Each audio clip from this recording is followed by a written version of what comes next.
嗨，大家好。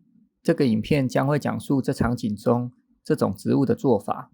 首先，这可能不是一个非常好的做法，这只是我的方式。你们可以理解后，在过程中删减或修改。第一步，我给予立方体一个几何节点，并将它细分，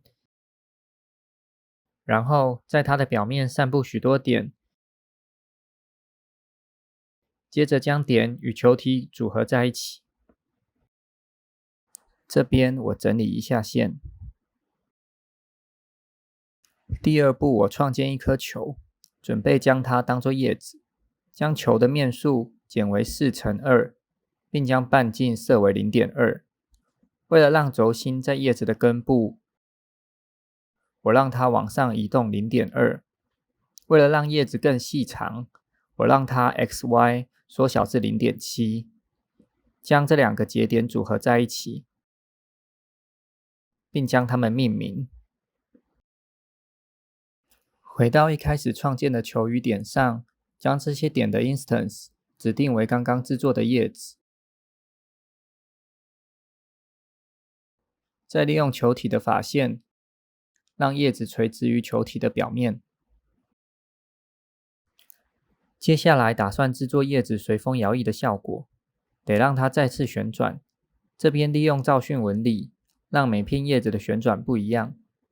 这边你会发现它们倾向于某一个方向，因为输出的 RGB 值为0至1之间，所以取中间值，将它们全部减掉0.5，让它们不会往同一个方向倾倒。接着将噪讯纹理的参数调整一下，这边用位置加减，将噪讯纹理做偏移，就会得到叶子随风摇曳的动画。为了让这个动画可以自动且持续下去，将场景的时间导入，将秒乘上一定的值，并加入纹理的偏移之中，叶子的动画就会持续下去。下一步开始制作材质，先给它一颗显眼的红色，并命名。你就会发现叶子本身没有得到材质，我们得回到几何节点中，将材质指定给球体跟叶子。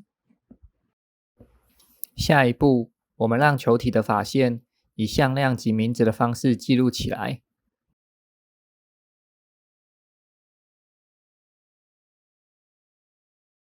回到着色器编辑器中，添加一个引用特性的节点，并将刚刚指定的名字带入。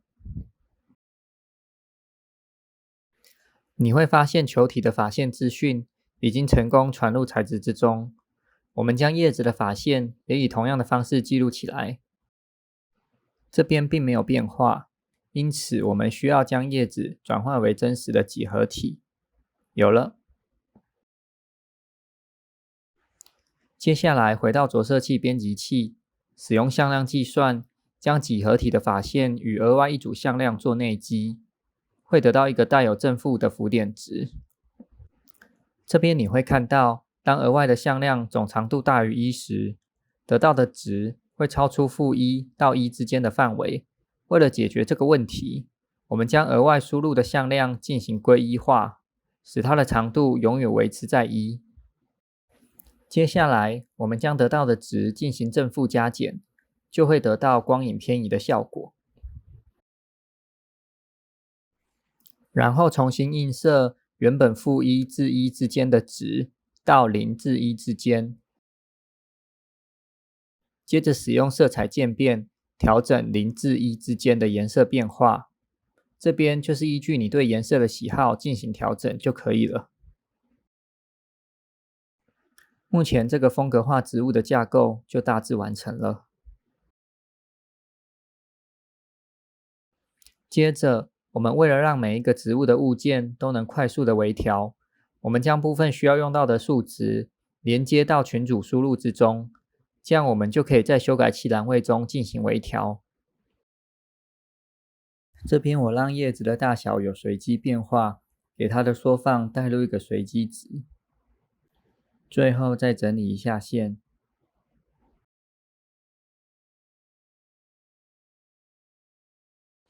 并将灯光的偏移灯光的方向输出到额外的特性之中。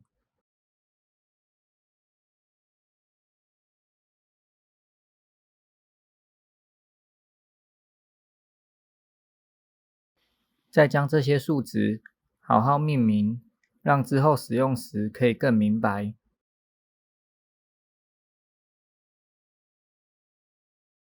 并用前面提过的方法，在着色器编辑器中导入，并将其连接到对应的位置。这样子，所有的功能就完成了。最后，我这边示范一下我是如何使用它的。你会看到阴影的位置是我手动调整的。为什么我要这样做呢？既然我想让画面更有手绘风格，我就想到，当以手绘方式进行画图的时候，阴影也是自己画上去的。那 3D 当然也可以这样做吧。以上就是我制作这种植物的方式，谢谢。